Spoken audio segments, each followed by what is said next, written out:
A Houston man is shot and killed during a dice game in the Third Ward nearly 50 years ago, and the killer was never caught until now. Houston police are sharing the story only with our Courtney Fisher and asking for help to find that victim's family.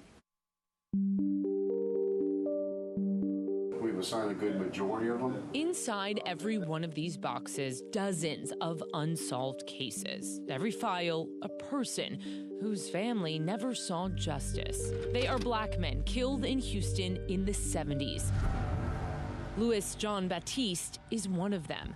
What's left of the 44-year-old's cold case is barely legible. Faded carbon police reports, his photo, a few witness statements. Long gone are the 9 crime scene Polaroids, no physical evidence.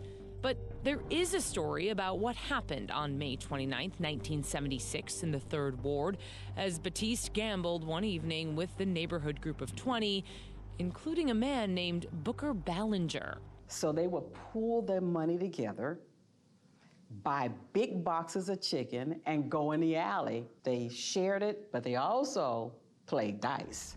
That night, nearly 50 years ago, someone brought a gun. Police say Batiste had it, Ballinger confronted him, shots were fired, and Batiste died. By the time police arrived, most people had scattered. That's where the confusion comes in, because it's almost like you jump a scene. An officer sketched the crime scene, a box of chicken, a bottle of wine, no gun. One woman told detectives Batiste and Ballinger were jive talking. Then I heard a shot and looked around and saw Louis fall. In the days that followed, police tracked down witnesses, built their case, and tried charging Ballinger with Batiste's murder. Detective Darkus Shorten says back then, the district attorney's office said there just wasn't enough evidence. They said 5 more witnesses. So they did. And when they go back and say, we found more witnesses, find more witnesses. Then Batiste's case just got left behind, filed away with the other unsolved murders until now. Houston police cold case detectives have money to reopen and investigate unsolved murders of black men in the 70s thanks to the Emmett Till grant. And the DA's office said, wow, I think we have a good case here. So now Ballinger is being charged with murder, Shorten says, 48 years after allegedly killing Batiste. It took the disaster what happened to Emmett Till. It took all of the energy that went toward his unfortunate death. And now we're using his name to help others. Ballinger is dead, so he'll never face trial. As for Batiste, the police are looking for relatives. They can't find anyone, which is why Detective Shorten came to us with a message for them. And we just want to let you know that justice has been served. Another one solved, hundreds to go. Not just these boxes. There are more than 6,000 unsolved murder cases with Houston police. Every file, a person.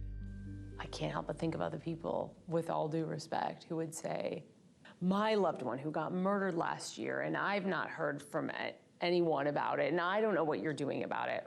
Why look at these cases? I think on the surface, we probably would not have. We know that the witnesses are probably deceased or so old they don't remember. But it makes sense because we do have African-American males, a lot, that are unsolved. So if we can at least look at them and try to determine whether or not we have enough to move forward, it's worth it. This is an example.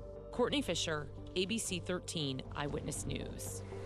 Well, since HPD got that Emmett Till grant at the end of 2021, HPD has identified 126 unsolved murders of black men from the 70s whose cases can now be reopened. 48 of those cases are being looked at right now. Now, in addition to Batiste's case, 2 other cold cases have been solved and cleared.